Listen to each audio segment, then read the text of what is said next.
Use करते हैं मैंने पूरे अक़वाम मुत्तहिदा, यूनाइटेड स्टेट, राशिद, फ्रांस, हर जगह अब ये चर्चा हो रहा है कि इस मुल्क के साथ हम कैसे बात करें जो अपनी आवाम को गोली मारती है, तो हमारे पैसों का या हमारे साथ इनकी क्या रिस्पेक्ट होगी। जी जी जी जी जो अपनी कौम को भून दे, जी, जो अपनी कौम को भून दे, उसके साथ क्या डील की जाए। आज तो मैंने ये भी सुना है कि बहुत से ऐसे वो हैं अपना सेनेटर्स हैं, अमेरिकन सेनेटर्स हैं जो ट्रम्प की पार्टी में, दे आर ऑलरेडी स्पीकिंग, बात कर रहे हैं वो कि हम इमरान खान को रहा किया जाए, बकायदा ट्विटर्स पे कर दिया उन्होंने। इनके ऊपर एक प्रेशर आ चुका है। मसला ये नहीं है कि इमरान खान को बाहर कर दे, मसला ये है कि इमरान खान जब बाहर हुआ किस किस की गर्दन बीच में आएगी।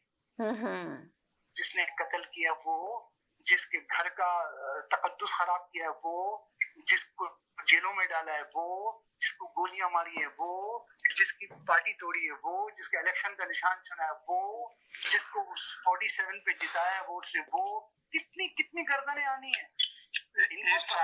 और आप ये देखें कि फवाद चौधरी भी आजकल बहुत ज्यादा इमरान खान से जो है ना ताल्लुकात बहाल हो रहे हैं उनके, बार बार वो जा रहे हैं, तो एक दफा पार्टी छोड़िए दोबारा पार्टी में आना चाह रहे हैं, तो इसका ये मतलब है कुछ ना कुछ बात बनने जा रही है, जिसकी वजह से फवाद चौधरी मुसलसल उनसे मुलाकात कर रहे हैं।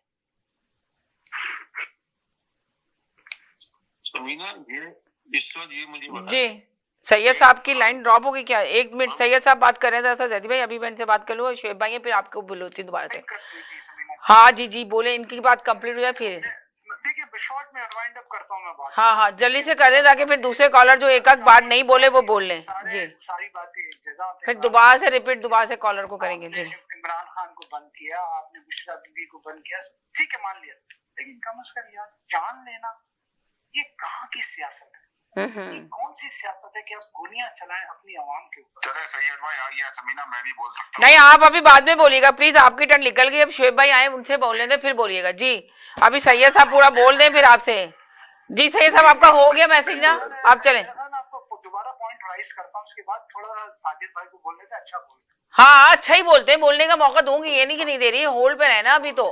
वो खुद नहीं, मैंने उनको पहले कॉल की थी, उन्होंने खुद नहीं कहा कि मैं नहीं बोलना चाह रहा अभी, तो अभी नहीं बोलना चाह रहा है तो अभी सुने फिर बोले जब बाल नहीं आएगी। अभी शुएब भाई आ गए, अब सोचे उनको बोलना है ना। जी बोले शुएब भाई। जी समीना, सबको ये सब, ये जो अटैक हुआ, उनके ऊपर गोलियां चलाई गई, मासूम लोगों को मारा गया, ये सब स्टोरीज बन रही थी पहले दिन से। एक बयानिया बनाने की कोशिश करनी थी उन्होंने, एहतजाज से पहले भी सोचा हुआ था, वो नहीं बना क्योंकि उनके अपनी स्टेटमेंट।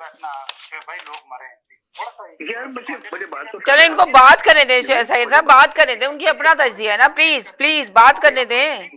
देखिए बात करने दें, आप नोट करें, बात करने दें प्लीज। मुझे बात, अच्छा अब उसमें एक ही उन्होंने चले, उनका अपना तज्जिया है ना, ये वो अपनी बात कर रहे हैं ना कि पहले से प्लानिंग थी। जी कि उनकी प्री प्लानिंग थी जो कि फेल हुई, और उसके बाद उनके बयानात में इतनी कॉन्ट्रडिक्शन थी, कोई 300 कह रहा था, कोई 200 कह रहा था, कोई 150 कह रहा था। मैंने पहले भी एक बात की थी कि इतनी क्रेडिबल चीज होनी थी ना, को डेड बॉडीज चाहिए थी, और वही आम मीडिया में भी आ रहा था, जो पीटीआई के मुखालिफ लोग थे वो ये कह रहे थे कि उनको डेड बॉडी चाहिए, और वो कह के भी निकले थे कि हम कफन बांध के जा रहे हैं। अभी सारी चीजों को अगर आप कोरिलेट करें तो वो जो स्टेटमेंट दी उन्होंने, ना किसी ट्रूथफुली कोई स्टेटमेंट दी, ना कोई फैक्ट्स थे, ना कोई फिगर्स थे। अब